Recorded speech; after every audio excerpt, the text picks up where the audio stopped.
Good evening. APPSC group 2కి సంబంధించి history సిలబస్ను ఎలా చదవాలి? మన హిస్టరీ సిలబస్ ఒకసారి అనాలిసిస్లోకి వెళ్తే మొదట ఈరోజు వీడియోలో ఫస్ట్ మనం ఈ హిస్టరీ సిలబస్ మొత్తం ఒకసారి చూస్తే ఇది 3 పేరాగ్రాఫ్ల లాగానే కనిపిస్తుంది, కానీ చాలా వ్యాస్ట్ సిలబస్గా ఉంటుంది. హిస్టరీ ఎప్పుడు అలాగే ఉంటుంది. ఇక్కడ ఇండస్ వ్యాలీ సివిలైజేషన్తో మొదలైంది, అంటే ప్రీ హిస్టారిక్ పీరియడ్ ఇందులో మెన్షన్ చేయలేదు, అదొకటి. తర్వాత మౌర్యన్ ఎంపైర్ కన్నా ముందున్నటువంటిది, అంటే ఫారిన్ ఇన్వేషన్స్ కానీ, అలెగ్జాండర్ ఇన్వేషన్, పర్షియన్ ఇన్వేషన్, తర్వాత హరియాంక డైనాసిటీ, నంద డైనాసిటీ, ఇవన్నీ ఏవి దీంట్లో మెన్షన్ చేయలేదు.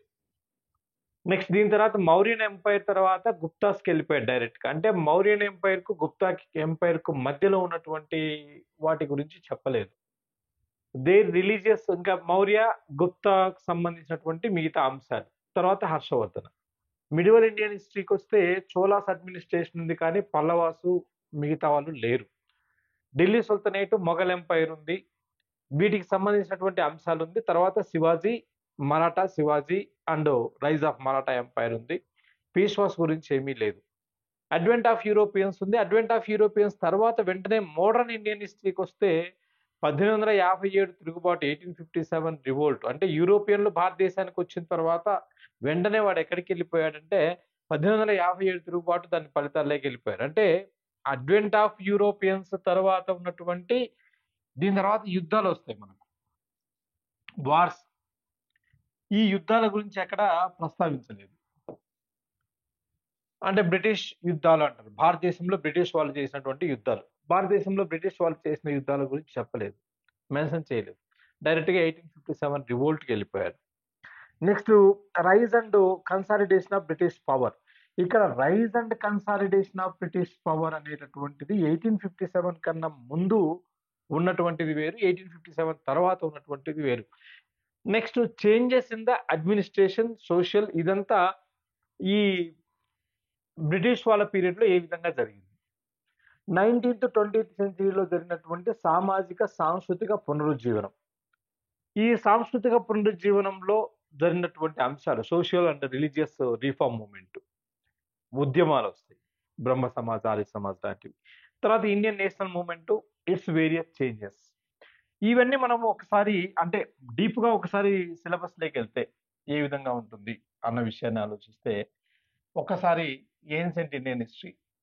ఏన్షియంట్ ఇండియన్ హిస్టరీలో కూడా మనం ఫస్ట్ అంశానికి వస్తే, మొట్టమొదటిది ప్రాచీన భారతదేశ చరిత్రలో మనం అనుకున్నట్లు salient features of Indus valley civilisation and Vedic age.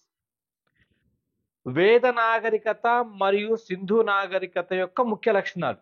ఈ వేద సింధు నాగరికతల కన్నా ముందు భారతదేశంలో ప్రీ హిస్టారిక్ ఏజ్ అనేది ఒకటి ఉందండి.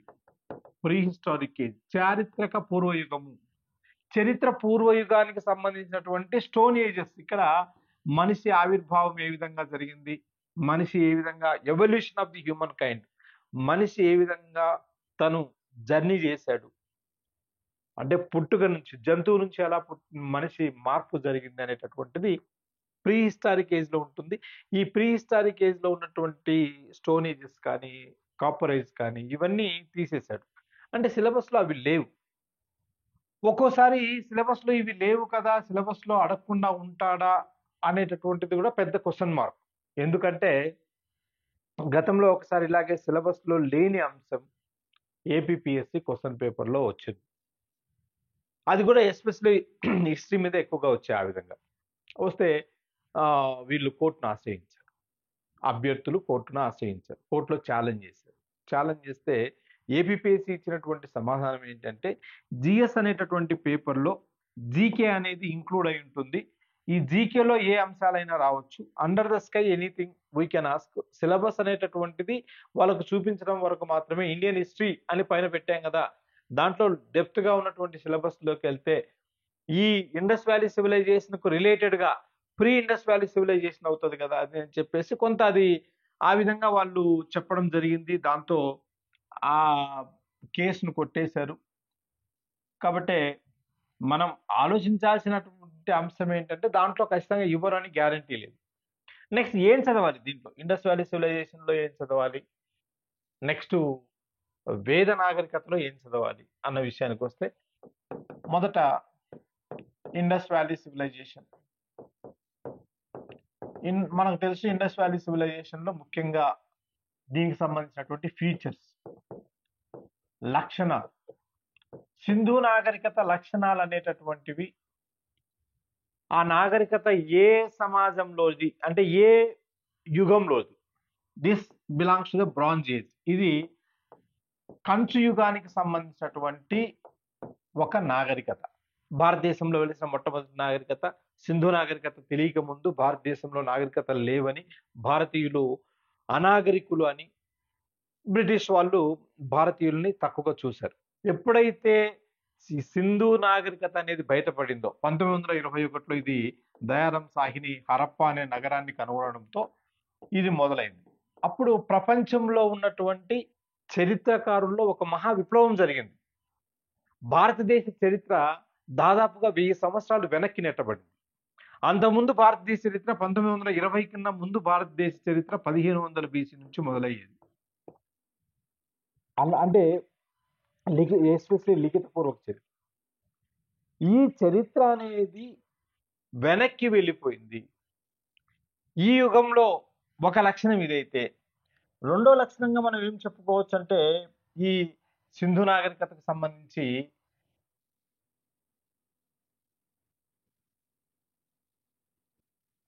సింధు నాగరికతలో అది ఎప్పటి నుంచి ఎప్పటికి దాని ఏజ్, దాని కాలం దాదాపుగా 3000 సంవత్సరాల నుంచి 1500 సంవత్సరాల వరకు ఇది బ్రాడ్గా ఉందని చెప్తారు. బీసీ ఇది అంటే బిఫోర్ క్రీస్తు. ఏడి అంటే అన్నో డొమినో. బిఫోర్ క్రీస్తు అంటే క్రీస్తు పూర్వము. క్రీస్తు పూర్వం ఉన్నటువంటివన్నీ వెనక్కి వెళ్తాయి, క్రీస్తు శకంలో ఉన్నటువంటివి ముందుకు వస్తాయి. 3000 నుంచి 1500 BC అంటే మనం అట్లా పైనుంచి కిందకు వస్తాం. ఇది సాధారణంగా. అయితే ఎక్కువగా ఈ దీంట్లో కాలం గురించి అడిగినటువంటిది కార్బన్ డేటింగ్. కార్బన్ డేటింగ్ ప్రకారము దీని వయస్సును ఏ విధంగా చెప్తారంటే 2300 to 1750. ఇది ఉన్నత దశలో ఉన్నటువంటి, పరిపక్వత దశలో ఉన్నటువంటి సింధు నాగరికత కాలం. ఇది గతంలో ఎక్కువగా రిపీటెడ్గా అడిగినటువంటి క్వశ్చన్. కార్బన్ డేటింగ్ ప్రకారము దీని వయస్సు ఎంత అనేది. ఇది వయసుకు సంబంధించిన తర్వాత మిగతా లక్షణాల విషయానికి వస్తే, సింధు నాగరికతలో ఉన్నటువంటి మిగతా లక్షణాలు, దాని విస్తరణ ఎంతవరకు విస్తరించింది, దాదాపుగా 1.99 మిలియన్ స్క్వేర్ కిలోమీటర్లు. 1.99 మిలియన్ స్క్వేర్ కిలోమీటర్లు. ఇది పూర్తిగా త్రిభుజాకారంలో, ఇలా ఒక త్రిభుజాకారంలో మనకు కనిపిస్తుంది. దీనికి సంబంధించినటువంటి మిగతా నగరాల విషయానికి వస్తే అనేక నగరాలు దీంట్లో బయలుపడ్డాయి. ఈ నగరాల్లో ముఖ్యంగా 6 నగరాలు. ఒకటి ఫస్ట్ కనుగొన్నది హరప్ప అయితే, హరప్ప, మొహంజోదారో,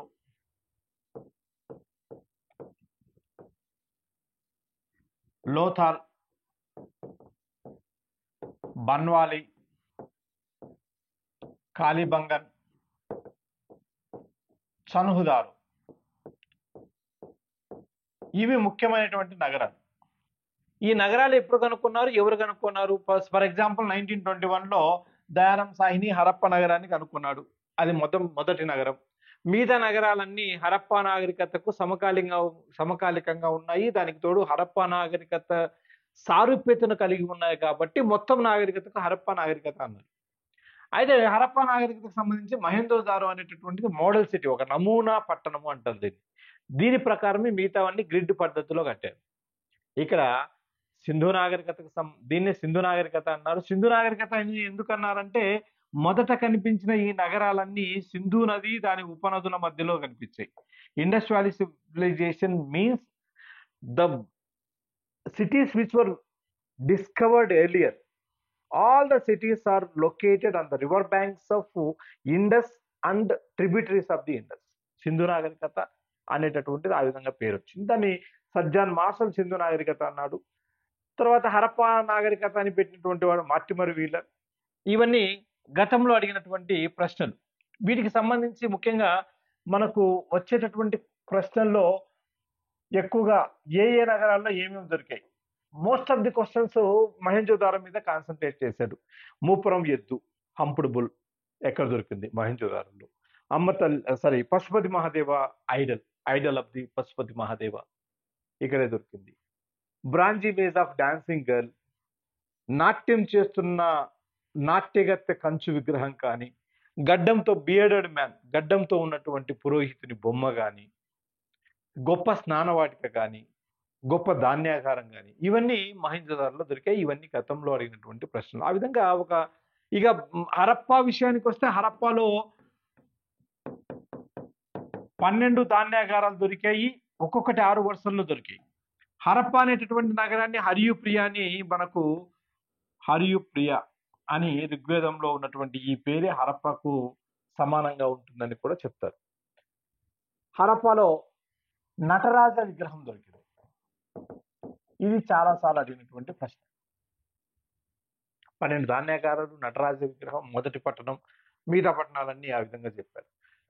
దీని తర్వాత లోతాల్ అనేటటువంటి దాంట్లో ఆర్టిఫిషియల్ డాక్యార్డ్, నిర్మించబడినటువంటి మానవుడి చేత నిర్మించబడినటువంటి ఒక నౌక నిర్మాణం అనేటటువంటి నౌకా స్థలం అనేటటువంటిది ఇక్కడ దొరికింది లోతాల్లో ఉన్నటువంటి నగర నిర్మాణం మిగతా నగర నిర్మాణాలకు కొంత తేడా వస్తుంది. ఎక్కువసార్లు అడిగినటువంటి ప్రశ్న ఏంటంటే సింధు నాగరికతకు సంబంధించి అన్ని నగరాల్లోనూ ప్రధాన మార్గానికి ప్రవేశం ఉండదు. ఇంట్లోకి వెళ్ళాలంటే ప్రధాన మార్గం నుంచి డైరెక్ట్ గా ప్రవేశం ఉండదు, ఉపమార్గాల నుంచి ప్రవేశం ఉంటుంది. ప్రధాన మార్గం వైపు బ్లాంక్ వాల్ ఉంటుంది, ఇంటికి సంబంధించినటువంటి పూర్తి వాల్ ఉంటుంది. అందులో కిటికీలు కానీ, వెంటిలేటర్స్ కానీ, ద్వారాలు కానీ ఏమీ ఉండవు. కానీ లోతాల్లో ఒక ఇల్లు అలా కనిపించింది. అది లోతాలకు సంబంధించినటువంటి అంశాన్ని మెసొపటోమియాకు సంబంధించినటువంటి వర్తక వ్యాపారం జరిగినట్లుగా ఇక్కడ మెసొపటోమియా ముద్రికలు కూడా కనుక్కున్నారు. సో విదేశీ వ్యాపారం మెసొపటోమియా ఇక్కడ మనకు కనిపిస్తుంది. ఈ విధంగా ఈ బన్వాలి విషయానికి వస్తే బన్వాలీలో ఎక్కువగా అత్యంత ప్రసిద్ధి చెందినటువంటి నగరం ఇది. ఈ నగరంలో మనకు అది ధాన్యాలు, గ్రెయిన్స్, ప్రత్యేకమైనటువంటి గ్రెయిన్స్ దొరికాయి. ఇవే బార్లీకి ప్రసిద్ధి అనమాట పన్వాలి. కాలిబంగన్ విషయానికి వస్తే కాలిబంగన్ అంటేనే మనకు బ్లాక్ బ్యాంగిల్స్ అని అర్థము. కాలిబంగన్లో అత్యంత పురాతనమైనటువంటి దునిన నాగచాలు కనిపించాయి. సో ఈ విధంగా ఒక్కొక్క నగరంలో ఒక్కొక్క ప్రత్యేకత ఉంది. కోడిజీ అనేది ఒకటే ఒక నగరం. ఇది అగ్ని ప్రమాదం వల్ల నాశనమైనటువంటి హరప్పా నాగరికతకు సంబంధించిన నగరం కోడిజీ. నెక్స్ట్ గుర్రపు ఎముకలు, సుక్కటోడలో గుర్రపు ఎముకలు దొరికాయి. అలాగే రాజస్థాన్లో కాపర్ ఎక్కువగా దొరుకుతుంది కాబట్టి కాపర్కి సంబంధించినటువంటి ఒంటె బొమ్మ, కాపర్ ఇమేజ్ ఆఫ్ ఐడల్ ఎక్కడ దొరికిందంటే Kalibangan. Copper image of camel, elephant. ఈ కాపర్ ఇమేజ్ కాలిబంగన్లో దొరకడానికి కారణం ఏంటంటే రాజస్థాన్లో ఖేత్రి మైన్స్ అనేటటువంటివి, ఖేత్రి మైన్స్ ఇవి ప్రసిద్ధి చెందినటువంటి కాపర్కి సంబంధించి రాగికి ప్రసిద్ధి చెందినటువంటి మైన్స్. ఇక్కడ రాగి బాగా దొరుకుతుంది ఖేత్రి మైన్స్ లో. కాబట్టి అక్కడ కాపర్ సంబంధించింది ఏదైనా ఐడియా దొరికిందంటే మాక్సిమం కాలిబంగన్లోనే మీకు ఉంటుంది. అలాంటి ఆన్సర్స్ ఉంటాయి. దీని తర్వాత సామాజిక ఆర్థిక అంశాల విషయానికి వస్తే సొసైటీ కానీ, అందులో ఉన్నటువంటి సొసైటీ కానీ ఇది మాతృస్వామిక సమాజం అంటున్నారు. ఎక్కువ చోట్ల అమ్మ తల్లి బొమ్మలు కనిపించడం వల్ల ఈ సమాజాన్ని మాతృస్వామిక సమాజం అంటున్నారు. ఈ సమాజ నిర్మాతలు ఎవరు అన్న విషయానికి వస్తే ఆస్ట్రోలాయిడ్స్ సమాజాన్ని నిర్మించినటువంటి వాళ్ళు. Proto Australoids, proto Australoids, Alpines,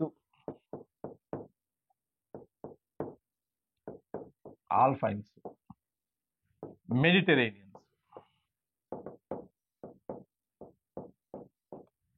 మెడిటరేనియన్స్.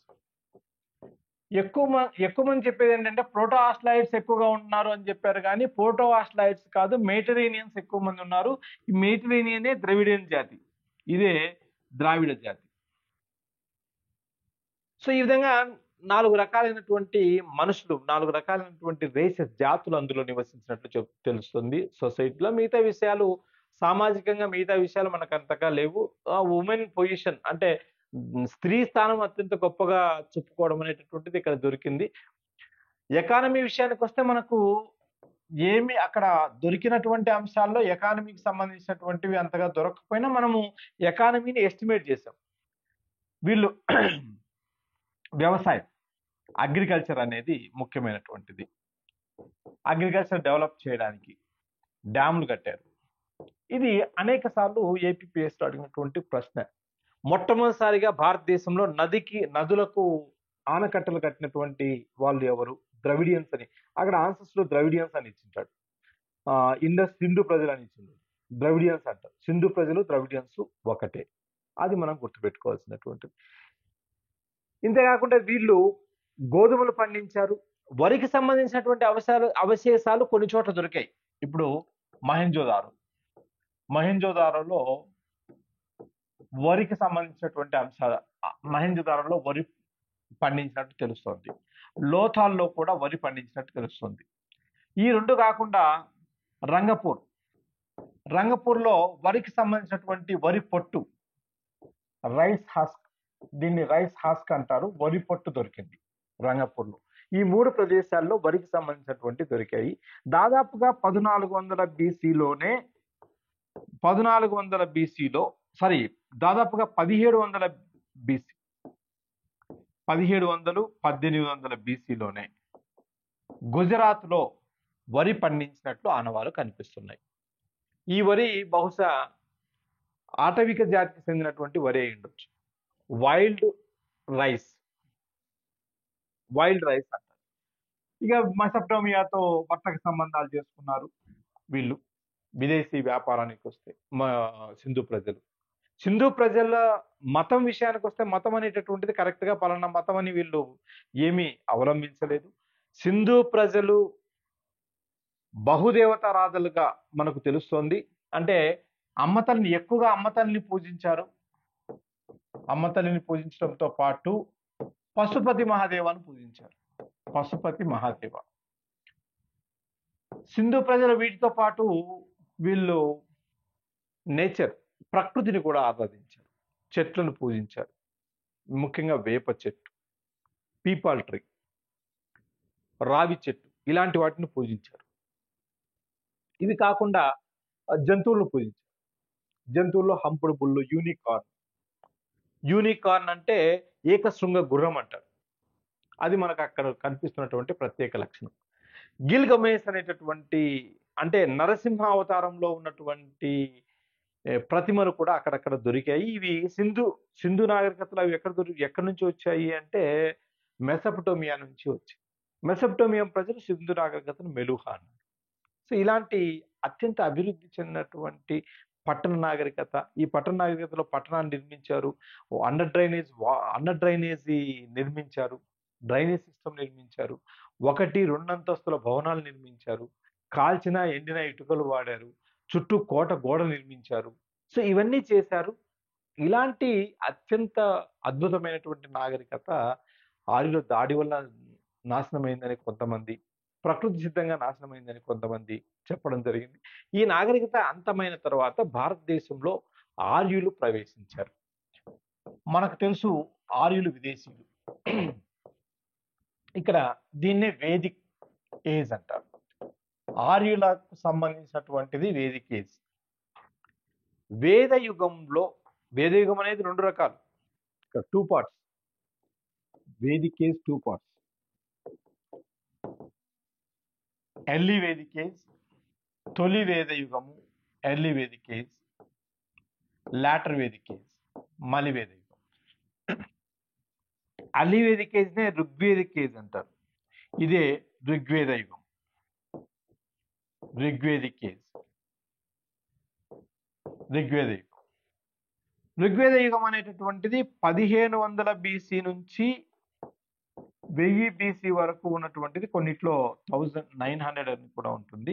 దీన్ని ఋగ్వేద యుగం అంటారు. ఈ కాలంలో 500 సంవత్సరాల కాలంలో ఋగ్వేదాన్ని మాత్రమే సంకలనం చేశారు.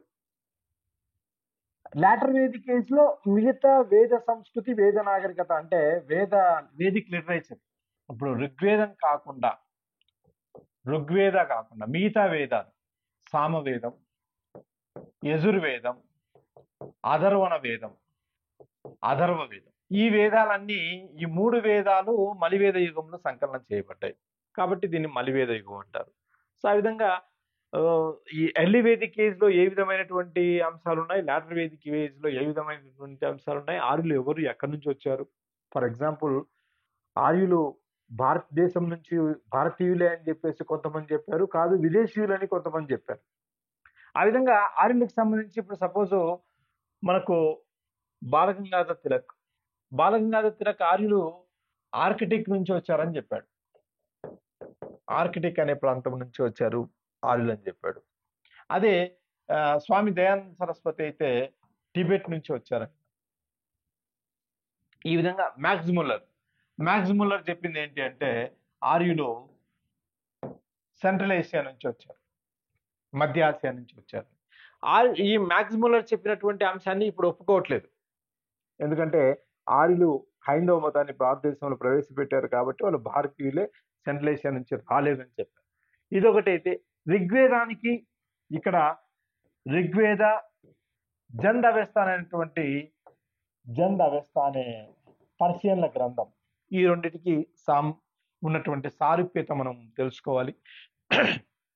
ఇకపోతే early Vedic age, later Vedic age లో ఉన్నటువంటి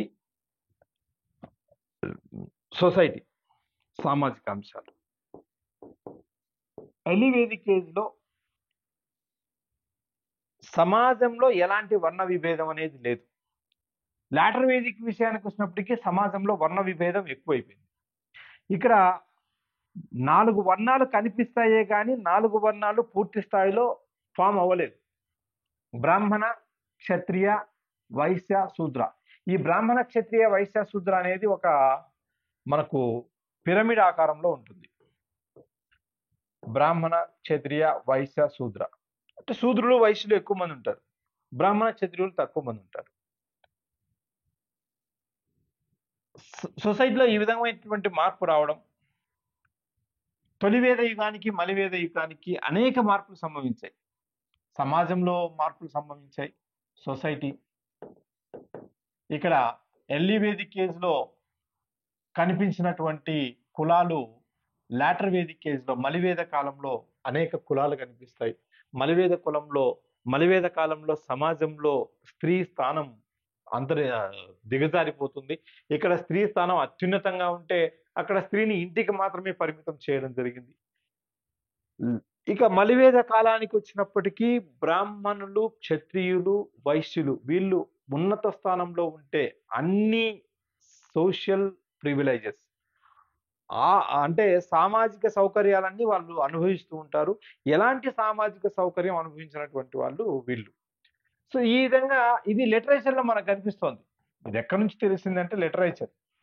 భారతదేశంలో లిటరేచర్ ఎప్పటి నుంచి మొదలైందంటే ఋగ్వేద కాలం నుంచి మొదలైంది. కానీ ఈ ఋగ్వేద కాలంలో వచ్చినటువంటి ఏదైతే మనకు లిటరేచర్ ఉందో ఆ లిటరేచరు లిఖితంగా లేదు, వీళ్ళంతా మౌఖికంగా అంటే ఓరల్ గా నేర్చుకున్నటువంటి దాన్ని మనం ఒక తరం నుంచి ఇంకొక తరానికి అందించబడినట్టుగా మనం తెలుసుకుంటాం. ఈ విధంగా తరాలుగా అందించబడినటువంటిది ఋగ్వేదం. భారతదేశంలో 7th century BC, దాదాపు క్రీస్తు పూర్వం 7వ శతాబ్దంలో లిపి అనేది ఏర్పడింది. స్క్రిప్ట్ అనేది ఇక్కడ మొదలైంది. ఇక్కడ స్క్రిప్ట్ మొదలైంది, లిపి అనేది ఇక్కడ మొదలైంది. ఈ లిపినే మనము మొట్టమొదటిసారిగా భారతదేశంలో ఉన్న లిపి బ్రాహ్మీ లిపి అంటాం. ప్రాకృత భాష వచ్చేసి ప్రాకృత భాష. కానీ వేదాలన్నీ సంస్కృత భాషలో రాయబడ్డాయి. వేదాలు రాయబడినటువంటివి సంస్కృత భాషలో రాయబడ్డాయి. ఇక్కడి నుంచి లిఖిత పూర్వక ఆధారాలు ఉన్నటువంటి యుగంగా అంటే చారిత్రక యుగం, భారతదేశంలో చారిత్రక యుగం అనేటటువంటిది 1500 BC నుంచి మొదలైంది. పూర్వ చారిత్రక అంటే స్క్రిప్ట్ లేనటువంటిది ప్రీ హిస్టారిక్ ఏజ్, దాన్ని పూర్వ చారిత్రక యుగం అంటారు. ఈ ప్రీ హిస్టారిక్ ఏజ్ మొత్తము స్టోన్ ఏజెస్ లో కలిసింది, అంటే రాతి యుగంలో గడిచిపోయింది. రాతి యుగానికి వేద యుగానికి మధ్యలో ఉన్నటువంటి సింధు నాగరికత, ఇండస్ వ్యాలీ సివిలైజేషన్ లో మనకు స్క్రిప్ట్ దొరికింది. ఈ స్క్రిప్టే పిక్టోగ్రాఫిక్ స్క్రిప్ట్. దీన్నే లోగోగ్రాఫిక్ అని కూడా అంటారు. లోగోగ్రాఫిక్ అంటే లోగోగ్రాఫిక్ అనేటటువంటిది చిత్రాలతో కూడినటువంటి లిపి, చిత్రలిపి. ఈ చిత్రలిపిని ఇప్పటి వరకు అర్థం చేసుకోలేకపోయారు.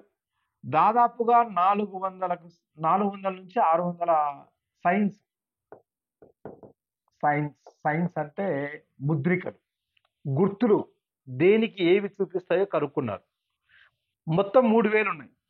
ఇప్పటి వరకు కనుక్కున్నటువంటి 3000 గుర్తులలో 400 నుంచి 600 వరకు ఐడెంటిఫై చేశారు. మిగతాటి ఐడెంటిఫై చేయలేకపోతున్నారు.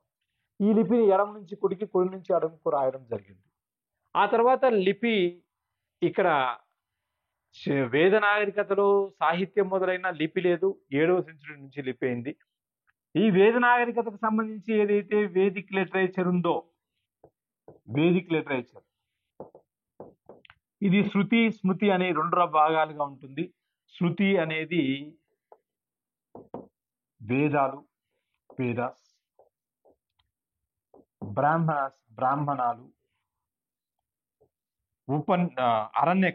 అరణ్యకాలు, ఉపనిషత్తులు.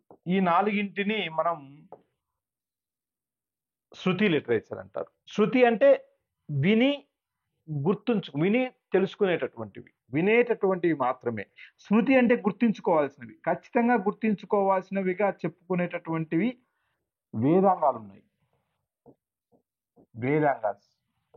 Vedangas are used to understand the Vedas. వేదాలను అర్థం చేసుకోవాలంటే వేదాంగాలు కావాలి. వేదాంగాలు 6 ఉన్నాయి. శిక్ష, కల్ప ఇలాంటివన్నీ వేదాంగాలు. 6 వేదాంగాలు ఉన్నాయి. దీని తర్వాత వచ్చేటటువంటి వేదాంగాల తర్వాత వచ్చేటటువంటి ఉపవేదాలు కానీ, వేదాంగాల తర్వాత వచ్చేటటువంటి గృహ సూత్రాలు కానీ, సుల్వ సూత్రాలు అంటారు వాటిని. ఆ తర్వాత పురాణాలు, మహాభారతం, ఇవన్నీ స్మృతి లిటరేచర్ కిందకి వస్తుంది. ఇవన్నీ ఎప్పుడు సంకలనం చేయబడ్డాయంటే మొత్తం సంకలనం చేయబడినవి గుప్తుల కాలంలో సంకలనం చేయబడ్డాయి. సో ఈ విధంగా వేద కాలంలో సొసైటీ గురించి తెలుసుకున్నాం. సొసైటీ తర్వాత వేద కాలంలో ఎకానమీ అనేటటువంటిది ఏ విధంగా ఉంది అంటే ఎర్లీ వేదిక్ ఏజ్ లో, లాటర్ వేదిక్ ఏజ్ లో, ఎర్లీ వేదిక్ ఏజ్ లో ముఖ్యంగా క్యాటిల్ వాజ్ ప్రాపర్టీ. గోవులను పెంచేవాళ్ళు, గోవులతో పాటు మిగతా క్యాటిల్ అంటే మిగతా జంతువులను కూడా పెంచేవాళ్ళు. జంతువులే వాళ్ళకి ఆస్తి. జంతువుల దగ్గర నుంచి ఇక్కడికి వచ్చినప్పటికీ ల్యాండ్, భూమి ఆస్తిగా మారింది. స్థిరాస్తి భూమి అయిపోయింది ఇక్కడ నుంచి అక్కడికి వెళ్ళినప్పటికీ.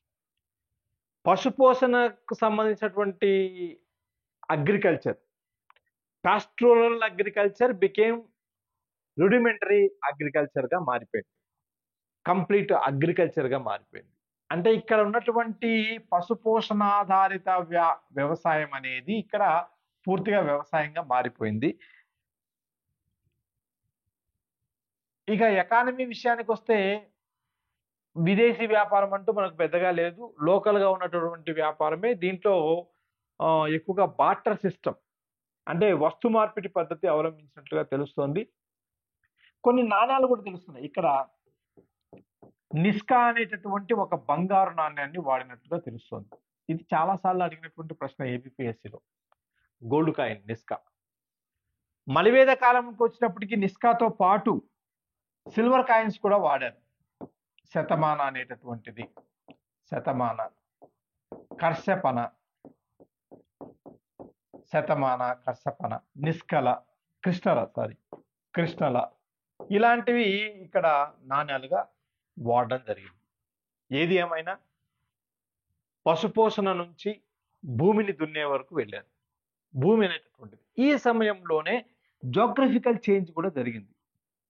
ఎర్లీ వేదిక్ ఏజ్ నుంచి later Vedic age. Early Vedic ఏజ్‌లో సప్తసింధులో దీన్నే మనము బ్రహ్మావర్తం అంటారు. సప్తసింధువులో ఉన్నటువంటి దాన్ని బ్రహ్మావర్త.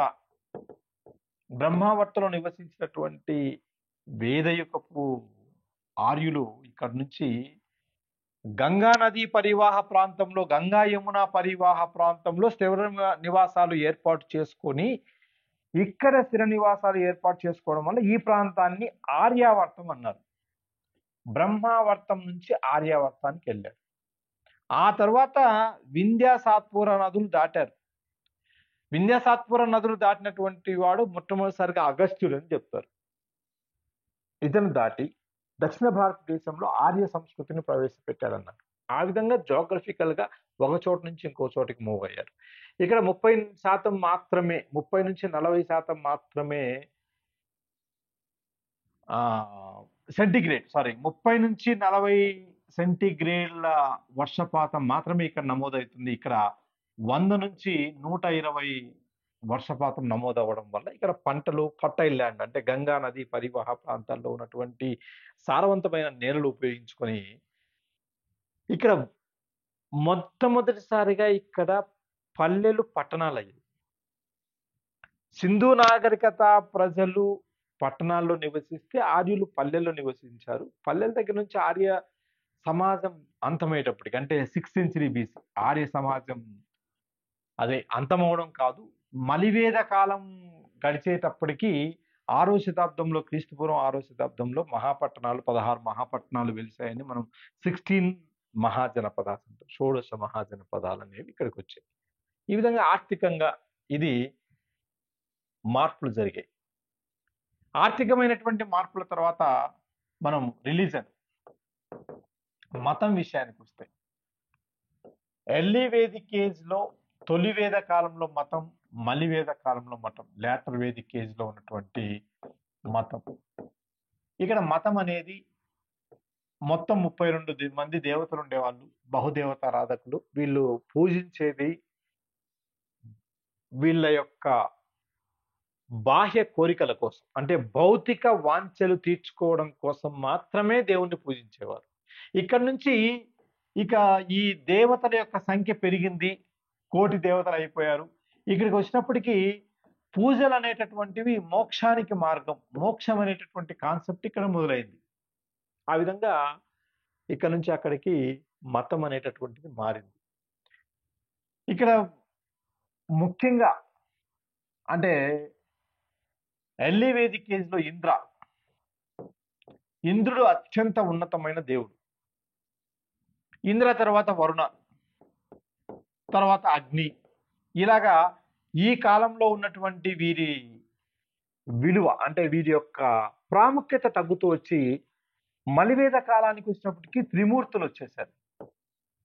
బ్రహ్మ, విష్ణు, మహేశ్వర అనేటటువంటి త్రిమూర్తుల కాన్సెప్ట్ ఇక్కడ మొదలైంది. ఇది ఎర్లీ వేదిక్ నుంచి లేటర్ వేదిక్ వచ్చినప్పటికీ జరిగినటువంటి మార్పు. మలివేద కాలంలో ఉన్నటువంటి ఉపనిషత్తులే మార్పును తీసుకొచ్చాయి. ఉపనిషత్తులకు వేదాలకు తేడా ఏంటి? What is the difference between Vedas and Upanishads? Both are contradictory. Vedas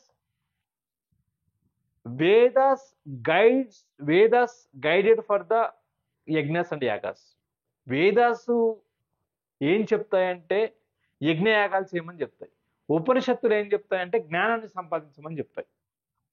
వేదాలు చెప్పడంలో మోక్షానికి పొందాలంటే కర్మకాండాలు చేయాలంటాయి.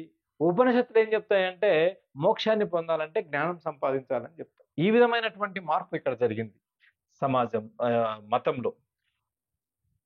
తర్వాత పొలిటికల్ హిస్టరీ, రాజకీయ అంశాలకు వస్తే పొలిటికల్ హిస్టరీ, రాజకీయ చరిత్ర విషయానికి వస్తే early Vedic age, later Vedic age.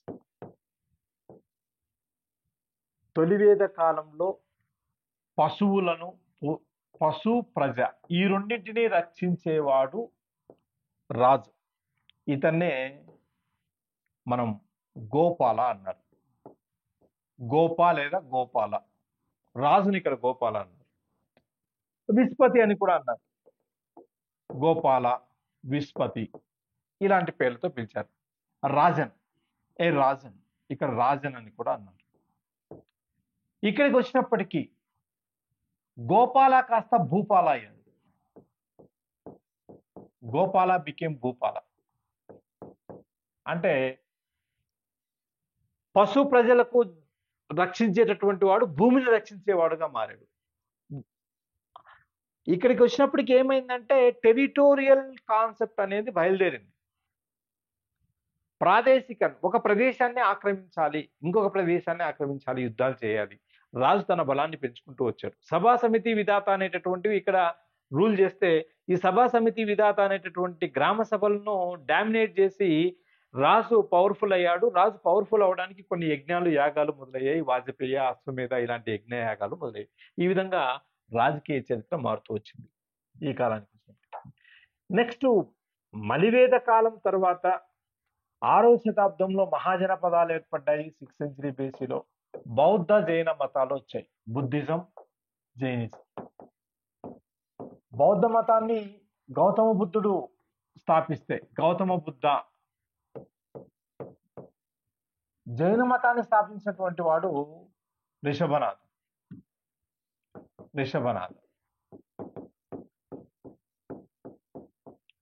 Gautama బుద్ధుడు 563 బీసీ, 563లో కపిలవస్తులో ఉన్నటువంటి లుంబిని అనే చోట ఇతను పుట్టడం జరిగింది. లుంబిని వనం అంటారు దాన్ని.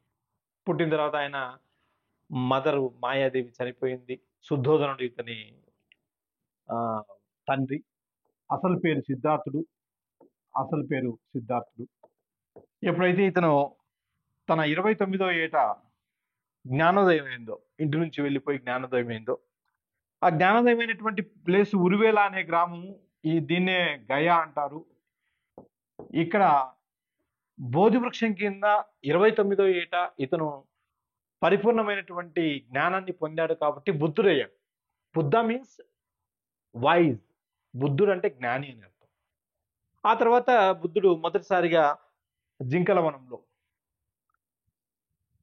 వారణాసి దగ్గర ఉన్నటువంటి జింకలవనంలో మొట్టమొదటి బౌద్ధ మతాన్ని అక్కడ ఇతను ప్రీచ్ చేశాడు, అంటే అక్కడ ఉపదేశించాడు. కాబట్టి బౌద్ధ మతానికి జన్మస్థలంగా వారణాసి చెప్పుకుంటారు, జింకలవనం చెప్పుకుంటారు. సో అక్కడ ఉన్నటువంటి దాన్నే ఎక్కడైతే అది మొట్టమొదటిసారిగా జరిగిందో దాన్నే ధర్మచక్ర పరివర్తన అంట, డీర్ పార్క్. దీని తర్వాత అన్ని చోట్ల ప్రచారం చేస్తూ చివరికి 483 బీసీలో చనిపోయాడు. ఇతను చనిపోయిన తర్వాత 4 బౌద్ధ సంగీతులు జరిగాయి. RVPK 4 బౌద్ధ సంగీతులు మనం గుర్తుపెట్టుకోవాలంటే RVPK రాజగృహ, వైశాలి, పాట్లిపుత్ర, కశ్మీర్ ఈ 4 చోట్ల 4 బౌద్ధ సంగీతులు జరిగాయి. ఇక జైన మతానికి వస్తే 24 మంది జైన మతంలో ఉన్నటువంటి తీర్థాంకరులు. మొదటి తీర్థాంకరుడు ఋషభనాథుడు, 23వ వాడు పార్శ్వనాథుడు, 24వ వాడు వర్ధమాన మహావీరుడు. వర్ధమాన మహావీరుడికి సంబంధించినటువంటి అంశాలు, ఆయన ఎక్కడ పుట్టాడు? వర్ధమాన మహావీరుడు పుట్టినటువంటి ప్రదేశము కుంద గ్రామం అనే వైశాలి దగ్గర ఉన్నటువంటి కుంద గ్రామంలో 540లో పుట్టాడు. 540 బీసీలో పుట్టాడు. 72వ ఏట చనిపోయాడు. 29లో ఇతను గౌతమ బుద్ధుడు జ్ఞానోదయం పొందితే అతను 30లో జ్ఞానోదయం పొందాడు. 30వ ఏట బయటికి వెళ్ళాడు. ఇతను జ్ఞానోదయం పొందింది 35వ ఏట అయితే ఇతను జ్ఞానోదయం పొందింది 40వ ఏట, 42 సంవత్సరాలకు, 42 years. 35వ ఏట జ్ఞానోదయం అయింది, 42వ ఏట జ్ఞానోదయం అయింది. ఈయన 1 సంవత్సరం లేటుగా వెళ్ళాడు కాబట్టి అతనికి 12 సంవత్సరాలు పట్టింది. ఇతను 1 సంవత్సరం ముందే వెళ్ళాడు కాబట్టి 6 సంవత్సరాలు పట్టిందని మనం గుర్తుపెట్టుకోవచ్చు. బౌద్ధ మతానికి సంబంధించినటువంటి ఏ విధంగా జరిగాయో జైన మతానికి కూడా కొన్ని పరిషత్తులు జరిగాయి, జైన పరిషత్తులు. బౌద్ధ జైన మతాలు భారతదేశంలో ఒక గొప్ప మార్పు తీసుకొచ్చాయి. అన్ని రంగాల్లో మార్పు తీసుకొచ్చాయి. ఇది చాలా ఇంపార్టెంట్. సాహిత్యంలో వాళ్ళు లోకల్ లాంగ్వేజ్ వాడడం వల్ల, రీజనల్ లాంగ్వేజ్ అంటే ప్రాంతీయ భాషలను అభివృద్ధి చేయడానికి వాళ్ళ లిటరేచర్ ఉపయోగపడింది. ప్రాకృతంలో ఎక్కువగా లిటరేచర్ రాశారు. మగధి అర్ధమాగధిలో వాళ్ళు స్పీచ్లు ఇచ్చారు. మగధి అర్ధమాగధిలో ఉపదేశించారు. సామాన్య ప్రజలకు దగ్గరయ్యారు. అంతకుముందు వేదాలు ఏంటంటే ఓన్లీ సంస్కృతంలోనే మాత్రమే ఉన్నాయి. సామాన్య ప్రజలకు అర్థమయ్యేది కాదు. వీళ్ళు చెప్పేది సామాన్య ప్రజలకు అర్థమయ్యేది. శూద్రులను సమాజానికి దూరంగా పెట్టారు. శూద్రులు మోక్షానికి అర్హులు కాదని వాళ్ళు చెప్తే వీళ్ళు ఏంటంటే శూద్రులు కూడా అన్నిటికీ అర్హులే అని చెప్పేసి వీళ్ళు తీసుకొచ్చారు. అంటే హ్యుమానిటీ, మానవులందరూ సమానులే అనేటటువంటి భావాన్ని తీసుకొచ్చినటువంటివి బౌద్ధ జైన మతాలు. బౌద్ధ జైన మతాలకు ముఖ్యంగా కాన్సెప్ట్ ఎక్కడి నుంచి వచ్చిందంటే ఉపనిషత్తుల్లో ఉన్నటువంటి కర్మ సిద్ధాంతం. ఉపనిషత్తుల్లో కర్మ సిద్ధాంతం ఏం చెప్తుందంటే నువ్వు పుట్టినటువంటి పుట్టుక నీ ఉన్నతిని తెలపదు. నువ్వు ఏ జ్ఞానాన్ని అయితే సంపాదిస్తావో ఆ జ్ఞానమే నీ ఉన్నతిని చెప్తుంది అనేది కర్మ సిద్ధాంతం. కర్మణ్యే వాధికారస్తే మాపలేసు కదాచన. కర్మ చేసే హక్కు మాత్రమే నీకుంటుంది, దాన్ని అనుభవించే హక్కు నీకు లేదు అనేది గీతలో భగవాన్ చెప్పినటువంటి అంశం. దీని బేస్గా బౌద్ధ జైన మతాలు ముందుకెళ్ళాయి. బౌద్ధ జైన మతాలు మొట్టమొదటిసారిగా భారతదేశంలో ఆలయాలు నిర్మించాయి. బౌద్ధ జైన మతాలు మొట్టమొదటిసారిగా భారతదేశంలో విగ్రహ పూజ మొదలుపెట్టాయి. ఈ విధంగా అనేకమైనటువంటి అంశాల్లో మార్పు వచ్చింది. విదేశీయులు భారతదేశానికి వచ్చారు. విదేశీయులు కూడా బౌద్ధ జైన మతాలను అనుసరించారు. భారతదేశంలో కన్నా విదేశాల్లో బౌద్ధ మతం ఎక్కువగా వ్యాపించింది. కానీ జైన మతం అనేటటువంటిది దాంట్లో ఉన్న అత్యంత క్లిష్టమైనటువంటి చర్యల వల్ల, సంక్లిష్టమైనటువంటి విధానాల వల్ల జైన మతం సామాన్య ప్రజల్లో కానీ లేదంటే విదేశాల్లో కానీ పాపులర్ అవ్వలేకపోయింది, ప్రసిద్ధి చెందలేకపోయింది. ఎందుకంటే బౌద్ధ మతం మధ్య మార్గాన్ని అనుసరిస్తుంది. జైన మతం మధ్య మార్గం కాదు. ఖచ్చితంగా ఇవే చెయ్యాలి అనేటటువంటి. బౌద్ధ మతం ఏం చెప్తుందంటే నువ్వు ఏమైనా చేయి, బౌద్ధ మతాన్ని పాటించు. మటన్ కొట్టేవాడు ఎవరైనా సరే, హింస చేసేవాడు ఎవరైనా సరే బౌద్ధ మతాన్ని అనుసరించవచ్చు అంటుంది. కానీ జైన మతం అలా కాదు. తర్వాత బౌద్ధ జైన మతాల్లో చీలికలు ఏర్పడి రెండు క్షీణించిపోయాయి. బౌద్ధ మతం భారతదేశంలో పుట్టింది, భారతదేశంలోనే అంతమైందని చెప్పాలి. ఆ తర్వాత మనకు మౌర్యన్ ఏజ్, భారతదేశంలో మౌర్యులు పరిపాలించినటువంటి అంశం. మౌర్య సామ్రాజ్యం నెక్స్ట్ సిలబస్లో ఇచ్చింది మౌర్యన్ ఏజ్. మౌర్యులు క్రీస్తు పూర్వం 320 నుంచి క్రీస్తు పూర్వం 180 వరకు పరిపాలించారు. ముఖ్యంగా చంద్రగుప్త మౌర్యుడు, బిందుసారుడు, బింబిసారుడు కాదండి, బిందుసార, అశోక, వీళ్ళు ముగ్గురు మౌర్య చక్రవర్తుల గొప్పవారు. మౌర్య సామ్రాజ్య స్థాపకుడైనటువంటి చంద్రగుప్త మౌర్యుడు కౌటిల్యుని సహాయంతో మౌర్య సామ్రాజ్యాన్ని స్థాపించాడు. భారతదేశంలో మొట్టమొదటి చారిత్రక సామ్రాజ్యంగా వెలిసినటువంటిది మౌర్య సామ్రాజ్యం. మౌర్య సామ్రాజ్యము గంగా నది పరివాహ ప్రాంతాల్లో మొదలైంది. అంటే మగధలో ఇది మొట్టమొదటిసారిగా ఎస్టాబ్లిష్మెంట్ జరిగింది. భారతదేశంలో సామ్రాజ్యాలు మగధ నుంచి మొదలయ్యాయి. పాటలీపుత్ర వీళ్ళ రాజధానిగా ఉంది. చంద్రగుప్త మౌర్యుడు దక్షిణ భారతదేశానికి కూడా వచ్చాడు. ఈయన జైన మతాన్ని అనుసరించాడు. దక్షిణ భారతదేశంలో శ్రావణ బెల్గోళ వరకు వెళ్ళి శ్రావణ బెల్గోళలో సల్లేఖన అనేటటువంటి వ్రతాన్ని తీసుకొని చనిపోయాడు. బహుశా భారతదేశ చరిత్రలో సల్లేఖన మతాన్ని అనుసరించి చనిపోయిన మొదటి చక్రవర్తి చంద్రగుప్త మౌర్యుడు అయి ఉంటాడు. చంద్రగుప్త మౌర్యుడు తన రాజ్యాన్ని కొడుక్కు అంకితం చేసి వెళ్ళిపోయాడు. భారతదేశ చరిత్రలోనే కొడుక్కు సామ్రాజ్యాన్ని చేసి వెళ్ళిపోయినటువంటి చక్రవర్తిగా, ఒకే ఒక చక్రవర్తిగా చంద్రగుప్త మౌర్యుని చెప్పుకోవచ్చు. బిందుసారుడు ఆ చంద్రగుప్త మౌర్యుని కాలంలో ఇంపార్టెంట్ ఏంటంటే మనకు మెగాస్తనీస్ భారతదేశానికి వచ్చాడు. బిందుసారుని అంటే బిందుసారుడు అనే పేరు ఎట్లా వచ్చిందంటే ఇతనికి శరీరం అంతా బిందువులు, నల్లటి బిందువులు ఉండేవి కాబట్టి బిందుసారుడు అని వచ్చింది. ఇతని కాలంలో డైమాకస్ అనేటటువంటి విదేశీయుడు భారతదేశానికి వచ్చాడు. బిందుసారుడిని మనం అమిత్రగాథ అంటాము. అమిట్రో కోటస్ అని బిందుసారునికి గ్రీకు సాహిత్యంలో ఉంది. చంద్రగుప్త మౌర్యునికి సాండ్రోకోటస్ అనే గ్రీకు సాహిత్యంలో ఉంది. అయితే ఇతన్ని అమిత్రఘాత అంటే శత్రువులను సంహరించేటటువంటి వాడు అని చెప్పేసి ఉంది. కానీ ఇతను ఎక్కడ యుద్ధాలు చేసినట్లు మనకు సమాచారం ఏమీ లేదు. అశోకుడు గొప్ప చక్రవర్తి. ఇతను కళింగ యుద్ధం చేసిన తర్వాత దాదాపుగా 261 బీసీ తను రాజ్యానికి వచ్చిన తర్వాత 269లో రాజ్యానికి వచ్చాడు. 9వ పరిపాలనా సంవత్సరంలో కళింగ యుద్ధం చేశాడు. కళింగ యుద్ధం తర్వాత యుద్ధాలన్నీ మానేసినటువంటి చక్రవర్తి. ప్రపంచంలోనే ఒక యుద్ధం తర్వాత యుద్ధాలు మానేసిన చక్రవర్తిగా అశోకుని చెప్పుకుంటాడు. అశోకుడు ధర్మ విధానాన్ని అనుసరించాడు. అశోక ధమ్మ. ఎప్పుడైతే ఈ కళింగ యుద్ధంలో దాదాపుగా 150,000 మంది చనిపోయిన తర్వాత అదంతా చూసి తన మనస్సు వికలమైపోయి ఇతను ధర్మ విధానాన్ని అనుసరించాడు. యుద్ధాలు వద్దని చెప్పి. యుద్ధాల వల్ల గెలిచిన వాడికి నష్టమే, ఓడిన వాడికి నష్టం. గెలిచిన వాడి సైన్యము చనిపోతుంది, ఓడిన వాడి సైన్యము చనిపోతుంది. చాలా మానవులు నష్టపోతారు, మానసిక నష్టం ఉంటుంది, దాని తర్వాత ఆస్తి నష్టం ఉంటుంది, ధ్వంసం అయిపోతాయి, కొన్ని ఏరియాలు ధ్వంసం అయిపోతాయి, కొన్ని వనరులు అడుగంటుకు పోతాయి. ఇలాంటివన్నీ జరుగుతాయి. కాబట్టి మొట్టమొదటిసారిగా యుద్ధాల వల్ల నష్టాన్ని తెలుసుకున్నటువంటి వాడు అశోకుడు. కాబట్టి అశోకుడు యుద్ధాలు మానేసి ధర్మ విధానాన్ని అనుసరించాడు. He left the knife and took up the wheel of dhamma అంటారు. ఇతను కత్తిని వదిలేసి ధర్మచక్రాన్ని తీసుకున్నాడు. ఇతను చెప్పినటువంటి ధమ్మ అనేది ఒక మతం కాదు. అశోకుని ధర్మ అనేటటువంటిది మతం కాదు. అశోకుని ధర్మ బౌద్ధ మతము కాదు. చాలా మంది అశోకుని ధర్మం ఏంటంటే బౌద్ధ మతం అంటారు. ఎక్కువగా ఇతను ఏంటంటే అన్ని మతాల్లో ఉన్నటువంటి ప్రాథమిక అంశాలు, అన్ని మతాల్లో ఉన్నటువంటి గొప్ప గొప్ప అంశాలను తీసుకొచ్చి ధర్మ విధానాన్ని అనుసరించాడు. ఇతను చెప్పేటటువంటి ధర్మ విధానంలో ముఖ్యంగా సహనం, టోలరెన్స్, పీస్, శాంతి ఇలాంటివన్నీ ఉన్నాయి. అసలు అశోకుడు discourage the celebration of the festivals. Festival అనేటటువంటిది ఏదో ఒక రోజు వచ్చేది కాదు. రోజు నువ్వు ఫెస్టివల్ చేసుకోవచ్చు. నీకు అమ్మ ఉంటే అమ్మ దగ్గరికి వెళ్ళి ఒకసారి అమ్మ నీకేం కావాలి, నేను నీకోసం ఏం చేయాలి.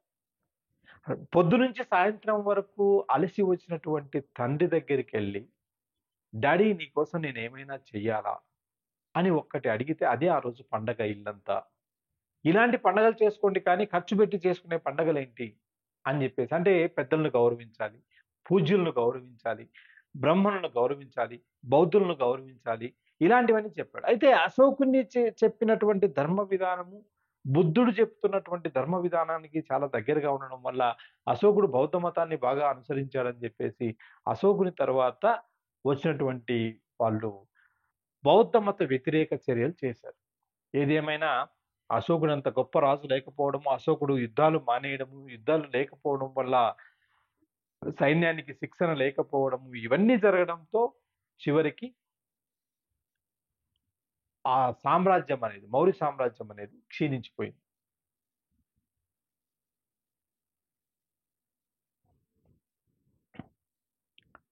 మౌర్య సామ్రాజ్య కాలంలో ముఖ్యంగా వీళ్ళ గురించి, వీళ్ళ పరిపాలనా విధానం మనకు కౌటిల్య అర్థశాస్త్రంలో తెలుస్తుంది. కౌటిల్య అర్థశాస్త్రం ప్రకారం 18 రకాలైనటువంటి మంత్రివర్యులు ఉన్నట్టుగా మనకు తెలుస్తుంది. ఈ మంత్రివర్యుల్లో వాళ్ళ పేర్లు, వాళ్ళ సభ పేరు ఇవన్నీ అడుగుతూ ఉంటాడు. మౌర్యుల కాలం తరువాత మనకు పోస్ట్ మౌర్యన్ పీరియడ్కి వచ్చినప్పటికీ మౌర్యానంతర యుగం, పోస్ట్ మౌర్యన్ పీరియడ్, దీన్ని సిలబస్ లో ప్రస్తావించలేదండి. 200 బీసీ నుంచి 300 AD వరకు దాదాపు 500 సంవత్సరాల కాలాన్ని సిలబస్ లో ప్రస్తావించలేదు. ఈ కాలంలో విదేశీ దండయాత్రలు జరిగాయి. విదేశీ రాజులు, స్వదేశీ రాజులు కలిసి పరిపాలించడం జరిగింది. ఇక్కడ మనం భారతదేశానికి వస్తే, భారతదేశంలో ఉన్నటువంటి అంశానికి వస్తే, పూర్తిగా ఈ నార్త్ వెస్టర్న్ ఫ్రాంటియర్ ప్రావిన్స్, వాయువ్య ప్రాంతం అంతా విదేశీల చేతిలో ఉంది. మగధలో సుంగులు పరిపాలించారు. మగధలో పరిపాలించినటువంటి వాళ్ళు సుంగాస్ తర్వాత కన్వాస్. ఈ ప్రాంతాన్ని శాతవాహనులు పరిపాలించారు. శాతవాహనులు ఇక్కడ పరిపాలించారు. ఇక్కడేమో కళింగను చేది రాజులు పరిపాలించారు. కేరళ ఈ ప్రాంతాన్ని చేర రాజులు పరిపాలించారు. ఈ ప్రాంతాన్ని పాండ్యులు పరిపాలించారు, పాండ్యాస్. ఈ ప్రాంతాన్ని చోళులు పరిపాలించారు, చోళాస్. ఇక్కడ ఉన్నటువంటి విదేశీ రాజుల్లో ముఖ్యంగా మొట్టమొదట భారతదేశాన్ని రూల్ చేసినటువంటి ఇండో గ్రీక్స్ తర్వాత పార్టియన్స్, పహలవాసు, సెకాస్, కుషానాస్. ఈ రాజులందరూ ఈ కాలంకి సంబంధించినటువంటి వాళ్ళు. పోస్ట్ మౌర్యన్ పీరియడ్ మౌర్యానంతర యుగం అనేటటువంటిది రాజకీయంగా శూన్య యుగం అని చెప్పాలి. పొలిటికల్లీ డిస్యూనిటీ అక్కర్డ్, రాజకీయ అనిశ్చితి, రాజకీయ అనైక్యత అనేటటువంటి రాజ్యం ఏర్పడింది. Anarchy ruled India. విధ్వంసం అనేటటువంటిది ఈ కాలంలో జరిగింది. విదేశీ దండయాత్ర అనేటటువంటివి జరిగాయి. కానీ ఇదే కాలంలో విదేశీ దండయాత్ర రావడం వల్ల భారతదేశంలో వర్తక వాణిజ్యాలు పెరిగాయి, విదేశీయులతో సంబంధాలు ఎక్కువగా పెరిగాయి. అది కూడా మనకు ఆర్థికంగా అభివృద్ధి చెందినటువంటి ప్రాంతంగా ఈ ప్రాంతాన్ని చెప్పుకోవచ్చు అన్నమాట. దీని తర్వాత మనకు సిలబస్ లో చెప్పినటువంటిది గుప్తుల యుగం. గుప్తుల యుగం అనేది 319 నుంచి దాదాపుగా 550 వరకు, 319 AD to 550 AD, 319 లేదా 320లో 1వ చంద్రగుప్తుడు గుప్త యుగాన్ని స్థాపించాడు. కొంతమంది గుప్తులు పహలవల నుంచి వచ్చారు, విదేశీయులని కొంతమంది, స్వదేశీయులని కొంతమంది, ఇలా చెప్పడం జరిగింది.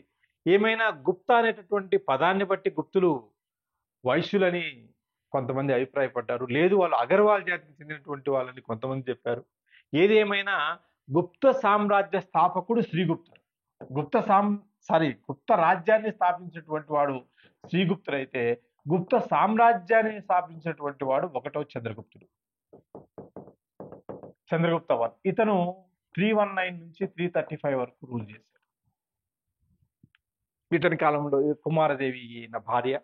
కుమారదేవి పేరు మీద ఇతను బంగారు నాణ్యాలు వేయించడం, ఇతని పేరు మీద బంగారు నాణ్యాలు వేయించడం. బంగారు నాణ్యాలు భారతదేశంలో మొట్టమొదట వేయించినటువంటి చక్రవర్తిగా చంద్రగుప్త మౌర్యుని చెప్తారు. వీళ్ళు అంటే భారతదేశంలో బంగారు నాణ్యాలను అనుసరించి బంగారు నాణ్యాలను ప్రవేశపెట్టినటువంటి వాళ్ళు ఇండో గ్రీకులు. అంతకుముందు బంగారు నాణ్యాలు లేవా అనే ప్రశ్న ఒకటి రావచ్చు మనకు. ఇండో గ్రీకుల కన్నా ముందు భారతదేశంలో, సార్ మీరే కదా చెప్పారు నిస్కా అనేటటువంటి ఒక బంగారు నాణ్యాన్ని వాడారని. నిస్కా అనేటటువంటిది బంగారు నాణ్యం అయితే దాని మీద ఎలాంటి ఇమేజెస్ లేవు, గుర్తులు లేవు, ఖాళీ బంగారు నాణ్యం అంతే. కానీ ఇండో గ్రీకులు ఏంటంటే రాజు ముద్రికను, రాజుల యొక్క చిత్రాన్ని, ఆ కాలాన్ని, వాటి పేరును ఇవన్నీ ముద్రించి నాణాలు రిలీజ్ చేశారు. అలాంటి నాణాలను భారతదేశంలో మొట్టమొదటిసారిగా 1వ చంద్రగుప్తుడు వేయించాడు. ఆయన భార్య పేరు కూడా వేయించాడు, కుమారదేవి. లిచ్చవి జాతికి చెందినటువంటిది. లిచ్చవీలు భారతదేశంలో అత్యంత పవర్ఫుల్, బలవంతమైనటువంటి తెగలు. వాళ్ళు ఎవరికి సపోర్ట్ చేస్తే వాళ్ళు సామ్రాజ్యాలు చేస్తారు. లిచ్చవీలకు సంబంధించి ఇప్పుడు వర్ధమాన మహావీరుని తల్లి త్రిశాల, ఆమె లిచ్చవి జాతికి చెందినటువంటిది. బింబిసారుడు లిచ్చవి జాతిలో పెళ్లి చేసుకున్నాడు. అలాగా గుప్త సామ్రాజ్యంలో 1వ చంద్రగుప్త వన్, తర్వాత వచ్చినటువంటి వాడు సముద్రగుప్త అనేటటువంటి వాడు 335 నుంచి 380 వరకు పరిపాలించాడు. ఇతను భారతదేశంలో అనేక యుద్ధాలు చేశాడని, దక్షిణ భారతదేశాన్ని, ఉత్తర భారతదేశాన్ని అంతా కలిపి పరిపాలించాడని, అనేక రాజులను ఇతను జయించాడని, ఎదురులేనటువంటి దండయాత్రలు చేశారనే ఉద్దేశంతో ప్రపంచంలో దండయాత్రలు చేయడంలో ప్రసిద్ధి చెందినటువంటి వాడు నెపోలియన్. కాబట్టి ఇతనికి ఇండియన్ నెపోలియన్ అనే పేరు పెట్టాడు.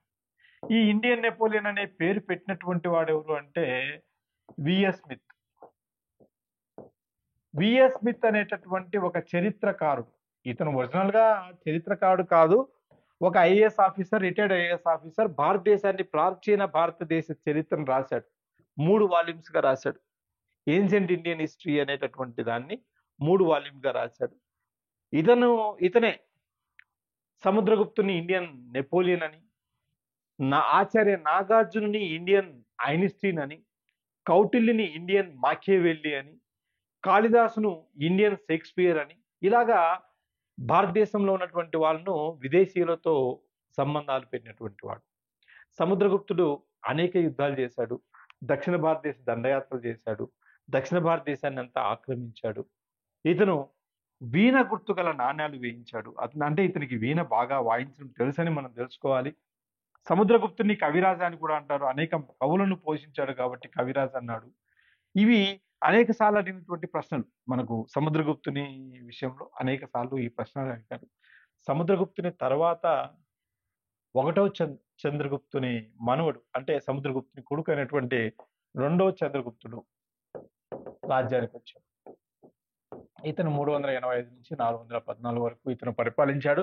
ఇతని పరిపాలన కూడా చాలా అత్యంత ముఖ్యమైనటువంటిది. ఎందుకంటే ఇతను విక్రమాదిత్య అనే పేరు మీద రాజ్యాన్ని పరిపాలించాడు. భారతదేశంలో విక్రమాదిత్య అనే పేరు మీద రాజ్యాన్ని పరిపాలించినటువంటి వాళ్ళు దాదాపుగా 3 డజన్ల మంది, 36 మంది ఉన్నారని చెప్తారు.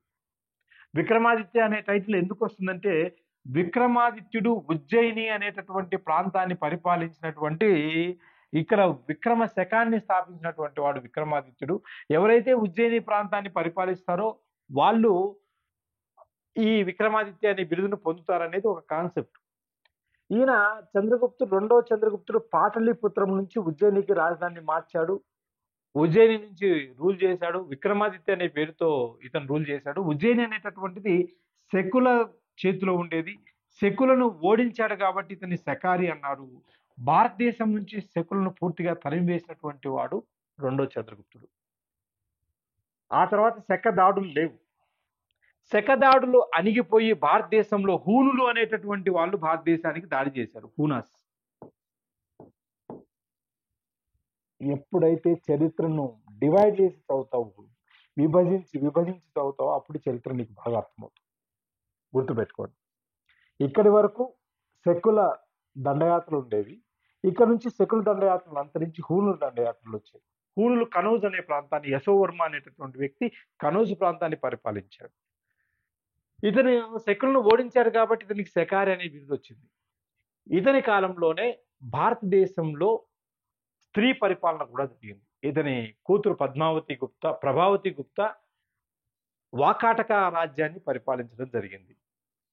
2వ చంద్రగుప్తుని కాలంలో భారతదేశానికి వచ్చినటువంటి చైనా యాత్రికుడు, మొట్టమొదటి చైనా యాత్రికుడు ఫాహియాన్. ఫాహియాన్ తర్వాత భారతదేశానికి హుయాన్సాంగ్ వచ్చాడు. హుయాన్సాంగ్ తర్వాత భారతదేశానికి వచ్చినటువంటి వ్యక్తి వాంగ్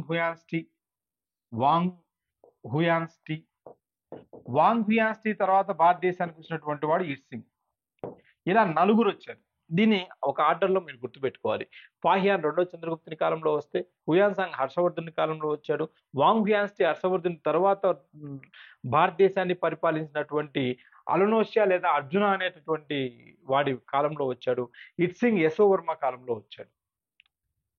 ఇతని కాలం 410, దాదాపుగా 410. ఇతని కాలం దాదాపుగా 630. ఇతని కాలం 650. ఇతని కాలం 678.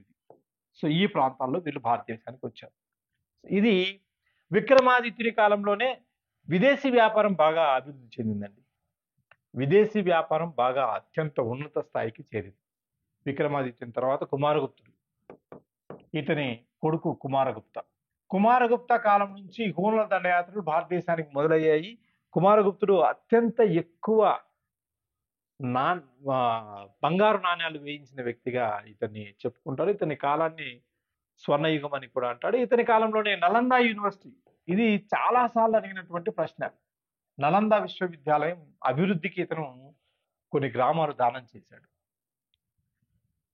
కుమారగుప్తుని తర్వాత స్కందగుప్తుని కాలంలో జరిగినటువంటి అత్యంత ముఖ్యమైనటువంటి అంశం, స్కందగుప్తుడు 2 ముఖ్యమైన శాసనాలు వేయించాడు. ఒకటి గిర్నార్ శాసనం.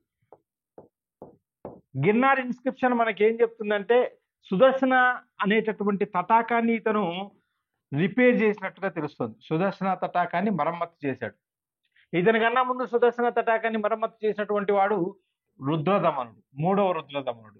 రుద్రదమనుడు కూడా ఈ గిర్నార్ లేదా గిర్నార్ శాసనం, దీన్నే జూనాగఢ్ శాసనం అంటారు. జూనాగఢ్ శాసనాన్ని వేయించాడు. ఈ జూనాగఢ్ శాసనం భారతదేశంలో ప్రసిద్ధి ఏంటంటే మొట్టమొదటిసారిగా పూర్తిగా సంస్కృతంలో వేయించినటువంటి శాసనం రుద్రదమనుడు వేయించినటువంటి జూనాగఢ్ శాసనం సుదర్శన సరోవరాన్ని రిపేర్ చేశారు. అసలు సుదర్శన సరోవరాన్ని ఎవరు కట్టారంటే చంద్రగుప్త మౌర్యుడు కట్టాడు. ఆయన తర్వాత ఈయన రిపేర్ చేశాడు. ఇతని కాలంలోనే ఇక రెండవ శాసనం బితారి శాసనం. బితారి శాసనం హూణుల దండయాత్ర గురించి చెప్తుందండి. సో ఇది స్కందగుప్తుని గురించి. గుప్తుల కాలంలో ఇవే కాకుండా పరిపాలనా విధానం ఏ విధంగా ఉండేదంటే, గుప్తుల పరిపాలనా విధానం భూస్వామి పరిపాలనా విధానం. వీళ్ళు రాజ్యాన్ని భుక్తులుగా విభజించారు. భుక్తుల్ని మళ్ళీ ప్రాదేశిక రాజ్యాలుగా విభజించారు. గుప్తుల కాలం తరువాత భూస్వామ్య వ్యవస్థ కొనసాగుతూ వచ్చింది. గుప్తులు దానాలు చేశారు. భారతదేశంలో బ్రాహ్మణులకు దానాలు చేశారు. అగ్రహారాలు, బ్రహ్మాగ్రహారాలు, దేవాగ్రహారాలు అన్ని వెలిశాయి. గుప్తుల కాలంలోనే సమాజంలో అనేక మార్పులు జరిగాయి. సమాజం అనేది పూర్తిగా స్థాయిలో వర్ణ వ్యవస్థ, కుల వ్యవస్థ అనేటటువంటిది అభివృద్ధి చెందింది. ఇక గుప్తుల కాలంలో జరిగినటువంటి అనేక అంశాల్లో ఒకటి సమాజంలో సతీ మనకి ఇక్కడ పూర్తిగా కనిపిస్తుంది. స్త్రీ స్థానం అడుగంటికి పోయింది. స్త్రీ తన స్థానాన్ని కోల్పోయింది. స్త్రీని ఒక వస్తువుగా చూడడం మాత్రమే జరిగింది. సతి అంటే భర్త చనిపోయిన తర్వాత ఒక స్త్రీ తనకు తాను సమర్పించుకోవడం, తనకు తాను చనిపోవడం, self suicide, self immolation of life.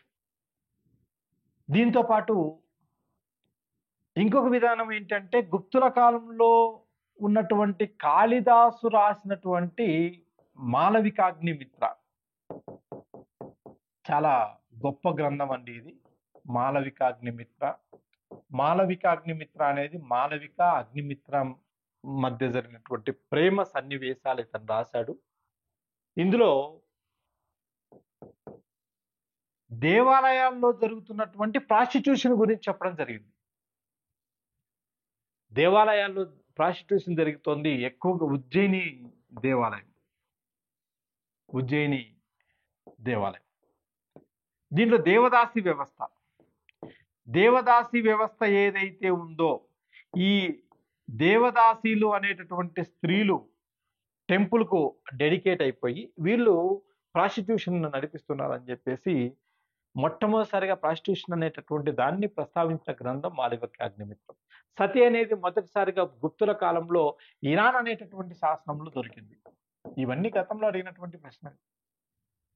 దీని తర్వాత సామాజిక అంశాలను, మతం విషయానికి వస్తే మతంలో ఇక్కడ వైష్ణవం, శైవ మతం, ఈ రెండు అభివృద్ధి చెందాయి. శైవ వైష్ణవ మతాల మధ్యలో గొడవలు కూడా జరిగాయి. మళ్ళీ శైవులు విడిపోయారు, వైష్ణవులు అనేక రకాలుగా విడిపోవడం జరిగింది. దేవాలయ నిర్మాణం కూడా ఈ కాలంలోనే జరిగింది. టెంపుల్ కన్స్ట్రక్షన్, దేవగర్ టెంపుల్, దశావతార సిద్ధాంతం అనేది ఇక్కడ బాగా ప్రాచుర్యం చెందింది. దశావతార దేవాలయాన్ని ఇక్కడ దేవగర్లో కట్టడం జరిగింది. సో ఈ విధంగా బౌద్ధ జైన మతాలు అంతరిస్తూ పోయాయి. బౌద్ధ మతం అంతరించడం అనేది ఇక్కడ నుంచే మొదలైంది. ఎందుకంటే గుప్తుల కాలంలో బౌద్ధ మతం అనేది బుద్ధుడు ఎవరో కాదు, విష్ణువు 9వ అవతారం అని చెప్పేసి చెప్పాడు. దీంతో బౌద్ధ మతం క్షీణించింది. కళలు, సాహిత్యం ఇవన్నీ కూడా అడిగాడు. ఈ కాలంలో కళలు, సాహిత్యం విషయానికి వస్తే సాహిత్యం ఎక్కువగా అభివృద్ధి చెందింది. సాహిత్యానికి కానీ, కళలకు కానీ, ఆర్ట్ అండ్ ఆర్కిటెక్చర్ కానీ, వీటన్నిటికీ గుప్తుల యుగం అనేటటువంటిది స్వర్ణయుగం అని చెప్పాలి. ఆ యుగంలోనే అనేక సాహిత్యాలు వచ్చాయి, నాటకాలు వచ్చాయి. అనేక నాటకాలు కాళిదాసు రాశాడు. కాళిదాసు అనేక గ్రంథాలు రాశాడు. కాళిదాసు కానీ, నెక్స్ట్ వరాహమిహిరుడు కానీ, ఇలాంటి గొప్ప గొప్ప వాళ్ళు, ఆర్యభట్ట కానీ, గొప్ప గొప్ప వాళ్ళందరూ ఈ కాలంలో ఉన్నారు. ఈ కాలంలోనే ఆలయ నిర్మాణం మొదలైంది. ఆలయ నిర్మాణంలో 3 రకాలైనటువంటి ద్రవిడ పద్ధతి కానీ, ద్రవిడ, నెక్స్ట్ వెసర, నగర అనేటటువంటి 3 శైలులు ఈ కాలంలోనే అభివృద్ధి చెందాయి. సో ఈ విధంగా సాహిత్యం అభివృద్ధి చెందింది. అన్నిటిని అభివృద్ధి చేశారు. దీని తర్వాత మనకు గుప్తుల కాలం తర్వాత నెక్స్ట్ వచ్చేటటువంటి యుగం హర్షవర్ధనుడు, హర్షుడు.